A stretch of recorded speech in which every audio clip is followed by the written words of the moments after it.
السلام علیکم، خوش آمدید۔ اگر آپ کو کسی سوال کا جواب آتا ہے تو 10 سیکنڈ میں کمنٹ کر کے ضرور بتائیں، ورنہ میں تو بتا ہی دوں گا۔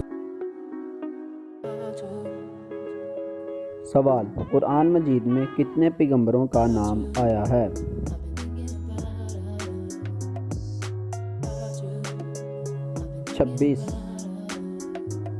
سوال: قرآن مجید میں حضرت آدم علیہ السلام کا ذکر کتنی مرتبہ آیا ہے؟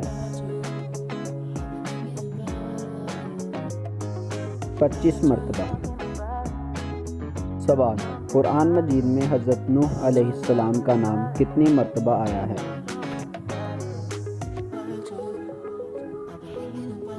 43 مرتبہ۔ سوال: قرآن مجید میں حضرت ادریس علیہ السلام کا نام کتنی مرتبہ آیا ہے؟ 2 مرتبہ۔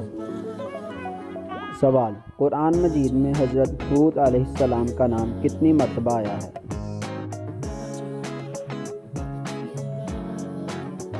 7 مرتبہ۔